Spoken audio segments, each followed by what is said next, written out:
Okay, figured out how to flip the camera around while it was paused. I'm not sure if it's the same thing, but if not, we'll post those together. Anyways, what I've done is I've taken the hose and I've put it up into the waterfall. I like the second pool, no particular reason, it just makes me happy. Turning the water on. Now, a note about these hoses. We actually got these from the guys who sold us the house before we were here, and they are a bit on the older side.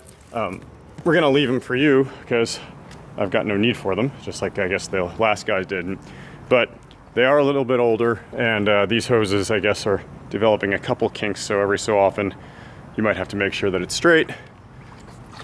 But as you can see, working just fine. Okay, so we're gonna leave that like that for a little while because it's gonna have to fill this pool, I think, sufficiently higher than it was likely filled when you guys demonstrated it. It does take a little while. All right, I will meet you back up at the top. Okay, here we are at hose number 2. This is at the top of the yard. And we're gonna take this hose and we're gonna fill up the front water feature so I can show you how that works. Now, before we do, since it is dry now, we'll go over a couple of things. First off, it should be obvious, but in order for this to work, it's got to be plugged in. Plugs are right here. One of these is the light. One of them is the waterfall. It is frequently a home for spiders. So we have here our handy dandy zip tie, which I leave out here. This is not really trash, although certainly you can do what you want. Clear out some spider webs. Make sure that everything is plugged in. Looks like it is. Okay, that's good. Now the fountain is on a timer. Right now it's set to just, it might be set to be always off, which might be why you guys had a problem with it. Mess around with that a little bit. Yeah, so if we lift these up, there's a spider web with a bee caught in it, lovely. Okay, in any case, if we lift these up, that may help a little bit. Or not. I haven't had this on in a few months, so I have to remember it, but in any case, we'll see what goes. Timer's right there, and it does function pretty well. Okay, so this pipe. This is, in spite of the metal color it's painted, this is PVC pipe. And they've gotten it to kind of float across by drilling holes in it. And if you look at this, you're going to see that the holes are not necessarily uniform. And also that I've got these rocks over here. This is all to help make the fountain work kind of consistently across as much as possible. This does come out of here fairly easily. And one thing that's good to do if you haven't had it on for a while is to take it out and just shake some of the debris out of it. You can see there's quite a bit in there, and that would block it up and make it go unevenly. I need 2 hands to put this back, so I'm going to pause for a sec. Okay, so that's back in place, and it's important, not that you can't change it, it'll just get you wet, but it's important to remember that the hole should be kind of pointing down and a little bit forwards. We're doing that, and I'm gonna go get the hose. Again, no need for you to watch me struggle with that. Okay, so we've got the hose out there. I'm gonna make sure that it's not too much against the edge of the wall. The guys who did the tenting of the house, I guess, kind of de-rolled this hose, but it's best if you can keep it kind of coiled nicely. All right, so we got that on. Yeah, and you can see there's spots in the hose that are kind of kinked that it helps to get that nice and round. Okay, so we've got that going, as you can see. Now the pump is right there, and the intake valve is somewhere at the bottom of that. And the one thing about this feature that is kind of a pain, other than evaporation, which you're not going to do anything about, is the fact that it does pull up debris that falls in here, and there's nothing that can really be done about that. I suppose you could get a plexiglass cover or something for the bottom to keep the pine stuff from getting in there. It will go up the pump. It's not going to hurt the pump, but it does get caught in the hose and makes it so that so that it has to be cleaned. If it wasn't for that, I don't think it needed to be cleaned very often. Okay, so when the water reaches a certain level, assuming of course that the timer is in the right position, the pump should automatically turn on. I should also mention with respect to the timer that there is kind of a lift up area here that has, plugs, and there's an on-off button there, some type of gasketed button. And again, this is a relatively new piece of equipment. We put this in, but I actually don't know exactly how it works. So we're gonna sit here for a sec because I think that should be close there, and there it goes. All right, you can see I've got the hoses. That's what happens when they're not pointed down, and they're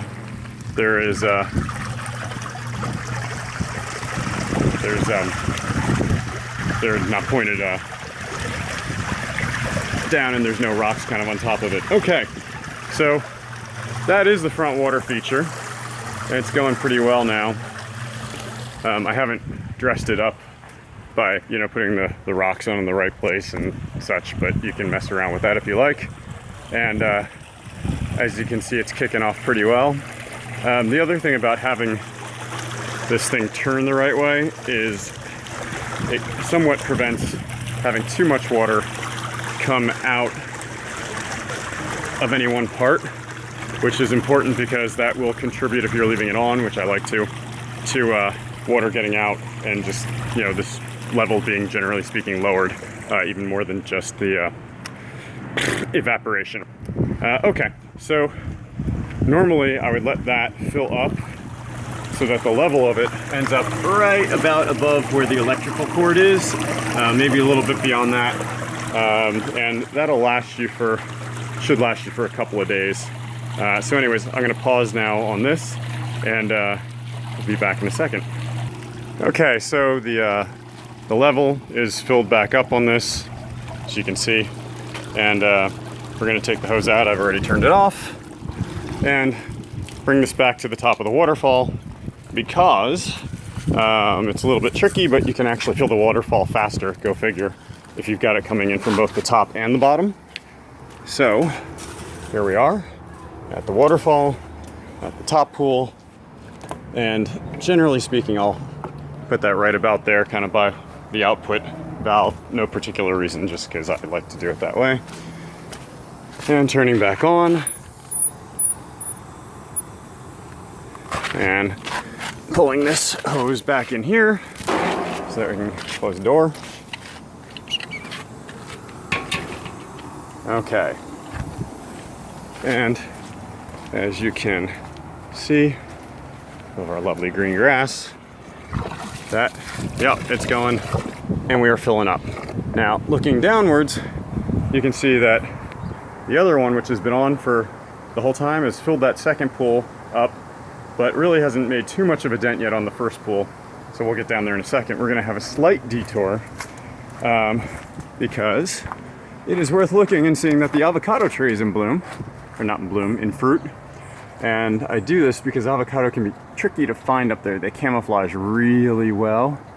But I looked before, so unless somebody came and picked them, there are a few up there. How are we doing, guys? Who's it gonna be? Oh yeah, there we go. I don't know if I can zoom on this, but yeah, I can. There is an avocado. Yep, they're great. If you don't know avocado trees, they come in male and female varieties. We've got one of each, and you've one of each. Only the male gives fruit, however. All right, I'll see you down there. Okay, here we are. You can see we're not even close to the point yet where I would really turn that on, but I can tell you that plastic piece over the intake pipe, it doesn't really need the rock on it. It stays down there, and in fact, I kind of prefer the rock off in terms of retrieving it. But that is there to keep large pieces of debris from going directly onto the intake and clogging it. We have water sealed this pool previously and checked everything out, and it does feel like it empties very quickly, and I think that that's evaporation at this point. although as disclosed, we don't really know. But it does work pretty well. So the switch to the waterfall is right here. Maybe we're gonna speed up the flow of water a little bit by de-kicking that hose. Good. Okay, so that's the switch. We'll turn that on in a little bit, not quite yet. But while we're waiting for it to fill, you can see that top pool's not full yet, even though it's smaller when we put the hose on. Here is the pump engine. There's a filter back there. And right down in front here, there's these two red valves. Now, the one on the bottom, I think actually would turn off the pump all the way to the top, which we don't do. This one, however, is a port to get air out of the line. And sometimes you have to twist that to open it up after you've turned the engine on, the pump on, in order to get air out of the line, which then facilitates getting water into the line. The water, by the way, comes from the pool through a pipe right down there to that pipe, then goes up through the filter, through the pump, through this top pipe, and down through there, and then back down where it will then run up the hill. Okay, and you can see that that top hose has now filled enough that we have water coming out of the top. All right, I'm gonna let this thing fill for a little bit longer and be back with you in a sec. Oh, another idea here. It makes a lot of sense to have a pool chlorinated dispersal in it. I'm not sure why the cap is off that one. I'm not gonna reach in there to get it. See there's a little chlorine tab right there. Generally speaking, I don't really love leaving those out, but as long as it's in the water, there's nothing really harmful about it. Always be very careful handling those chlorine items. Chlorine is a very toxic material when it's concentrated, obviously. All right, talk to you soon. Okay, so I turned the pump on, and I suppose for completeness, I should have shown that, but I think you guys know how to throw a light switch. There it is. It's on, it's off, it's on again. Great. All right. And you can see that actually there is water coming out that's made it faster in terms of the top. So really this didn't need anything at all, but just again, for completeness purposes, in case it had been, and maybe it is a little bit slow, it's hard to tell right now, there's this pump valve. Now, I'm gonna have a hard time doing this meaningfully with one hand. I'll try to do it, but as you'll see, it may shoot out water at me kind of explosively because it's a pump forcing water. If not, it'll just be air, but we'll see what happens here. If I can even twist this with one hand, which I cannot. Okay, well, I'm gonna kind of experiment with that one bit, but it twists so that this side's going down, this is going up, I call it counterclockwise. I'll talk to you in one sec, bye.